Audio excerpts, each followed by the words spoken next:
Hello everyone.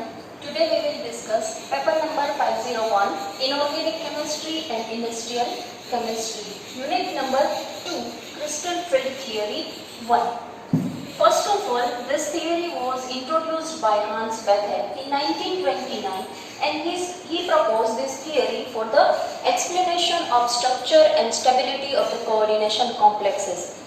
While some modification was done by Van Leck in 1931 and he explained this theory on the basis of explanation of magnetic momentum of coordination complexes. So what is the need of crystal field theory?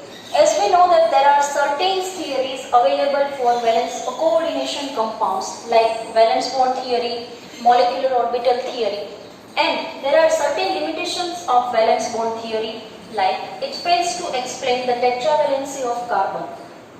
It fails to explain the energy of electron during electronic transition, as well as it does not discuss about the difference between strong ligand and weak ligand. So the need of crystal field theory is to identify the color of coordination complexes, structure and stability of the coordination compound, and magnetic property of coordination complexes. Before we start crystal field theory, we have to know about the structure and position of d orbital. So let us start the structure and position of d orbital in detail. As we know that there are 5 suborbitals of d orbitals in which dxy, dyz, dzx, dx square dash y square and dz square, in which these 3 orbitals, that means dxy, dyz and dzx are non-axial orbitals, while dx square dash y square and dz square are axial orbital. If we see the structure of these 3 orbitals dxy, dyz and dzx, then this one is the x-axis and this is y-axis. So the lobes of the orbital lies in between the plane of x-axis and y-axis. So this is the structure of dxy orbital. In case of dyz, here we consider as y-axis and this one is z-axis. The lobes of orbitals lies in between the x-axis and y-axis. It means the lobes lies in between the 2 axes. This one is the structure of dyz orbital, and the third one is dzx. Z-axis, x-axis, and the lobes of the orbitals lies in between the z-axis and y-axis.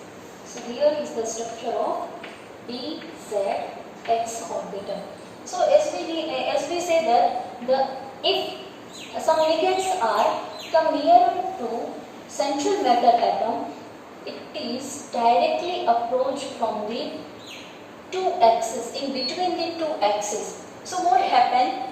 The energy of these orbitals is become higher if the ligands are coming from the in between the 2 axes. While if we consider axial orbitals, then the structure of dx square dash y square orbitals like x-axis, y-axis. Here is the lobes of x and y. So see here, the lobes are present on the axis, same as in dz square orbital. If we consider it as a z-axis, then one lobe lies on the axis and the second one form a cone-like structure on the axis. This one is the structure of dz square, dx square dash y square. After the discussion of structure and position of d orbital, now we will discuss splitting of d orbital in octahedral complex. Its d orbitals divided into two parts. One is non-axial, that is dxy, yz and dzx orbital, and the axial orbitals like dx square dash y square and dz square orbitals. Now suppose center is a metal and metal having positive charge. So what happens if the ligands which have lone pair of electron means a pair of electron is directed towards the central metal atom and the ligands are coming from axis. It means the ligands are coming from the axis towards the metal and this axis is x-axis of d orbital of metal. Then what happened? There is a repulsion force generated in between electrons of central metal atom and electrons of ligand, and as a result the energy of d orbital is slightly increased. Now these ligands are come closer to central metal atom, then what happen? The degeneracy of d orbital will disturb and d orbital splits into two parts, in which one is T2g and second one is Eg. Here we consider Eg as a higher energy axis or T2g as a lower energy orbital, because here we consider one example in which ligands are coming from the axis. So energy of Eg orbital is slightly increased because these two orbitals are axial orbitals, and energy of T2g orbital is slightly decreased because these three orbitals are non-axial orbitals. Now here the term G is used. The G means Girard. G means Girard. As we all know that if we give a 180-degree rotation to the orbitals, then the symmetry of the orbitals remains same. Then the molecule is known as Girard molecules. So here G is for Girard. T2G means triply degenerate orbital. T2G means triply degenerate orbital, and Eg means doubly degenerate orbital.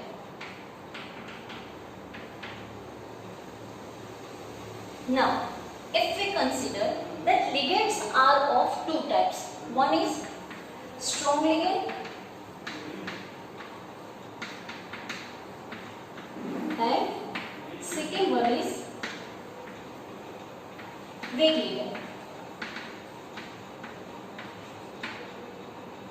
If this ligands is strong,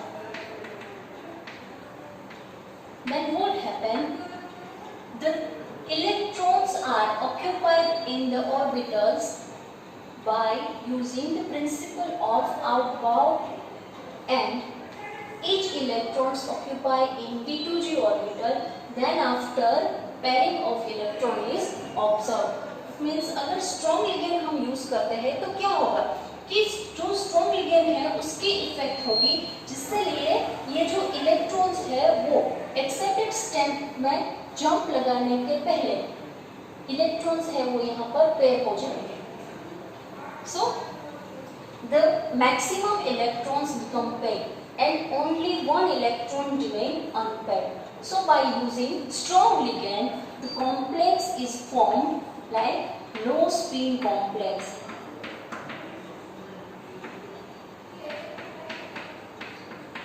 Now if we use weak ligand, then what happen? These two electrons, electron number 4 and electron number 5, jumped into excited state and Eg orbital is half filled. So what happened? Maximum electrons remain unpaired here T2G3 and Ag2. So this maximum number of electrons remain unpaired. So this type of complex is known as high spin complex.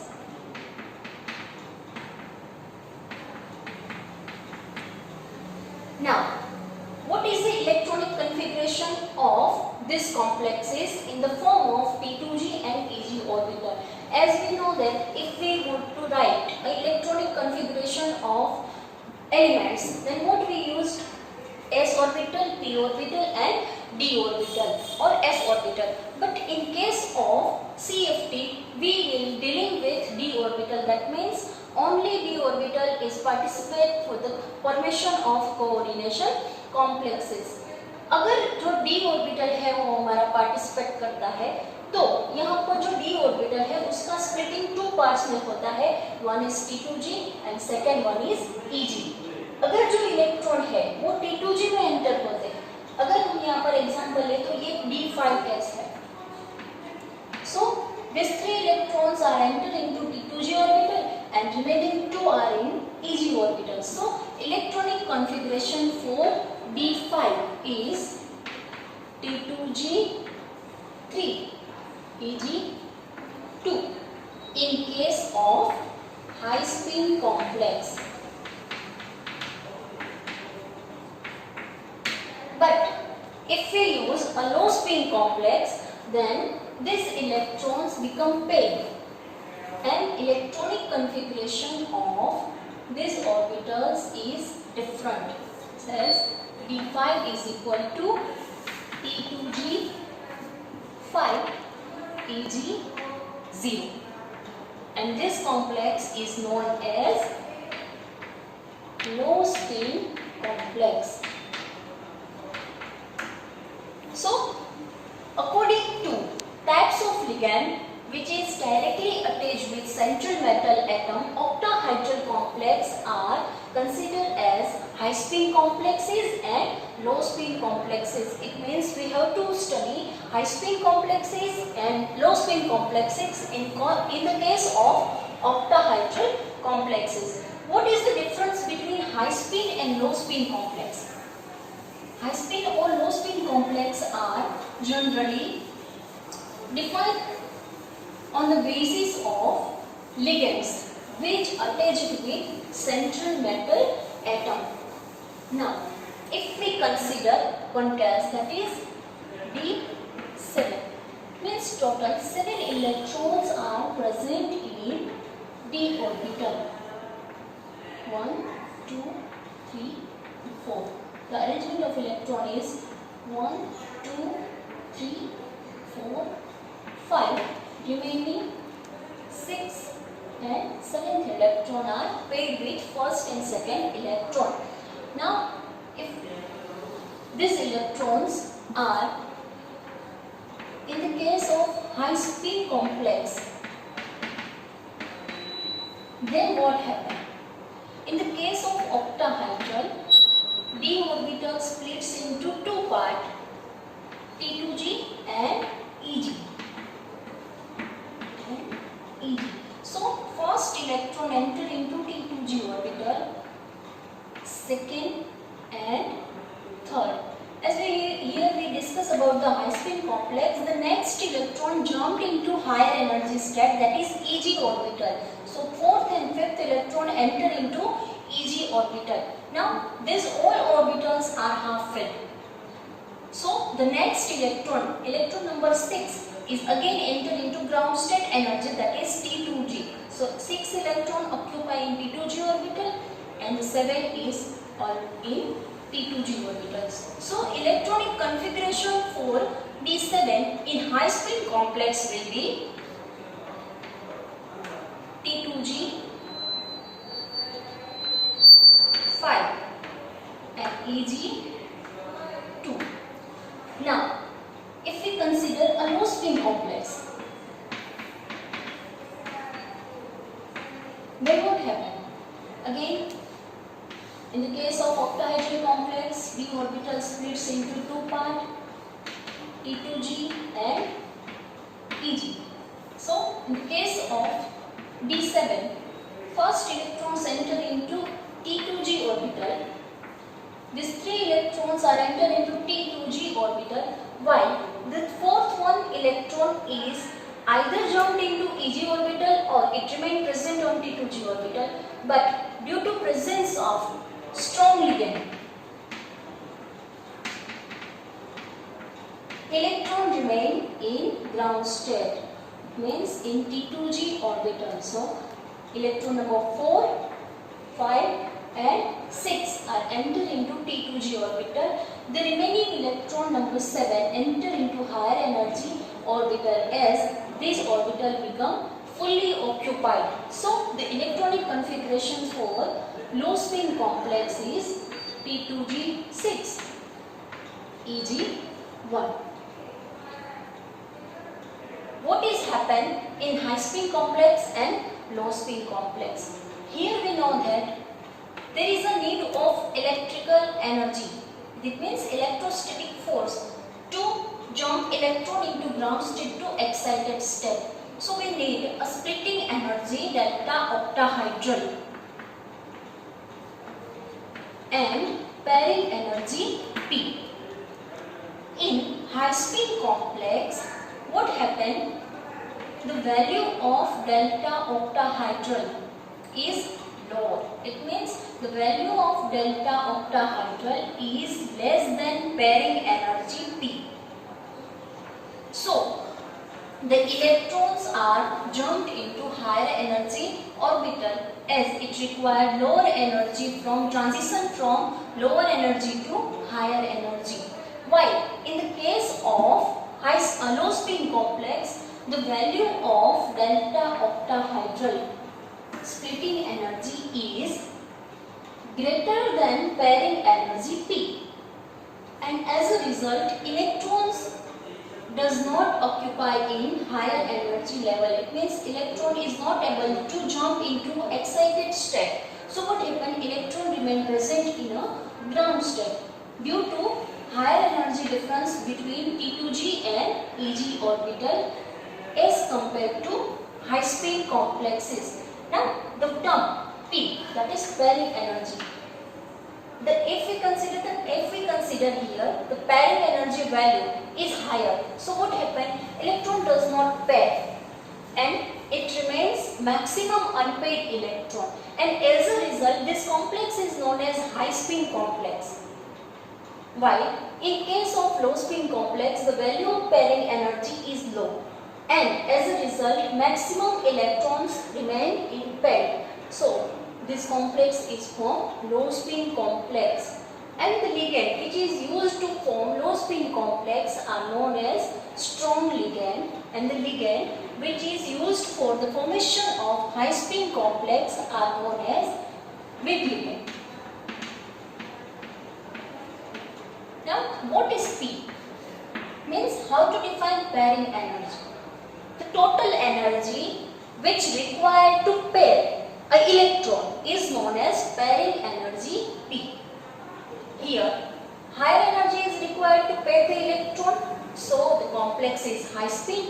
In the second case, low energy is required to pair the electron, so the complex is known as low spin complex. In octahedral, we will study the splitting of d orbital in high spin complex as well as splitting of d orbital in low spin complex in our next lecture.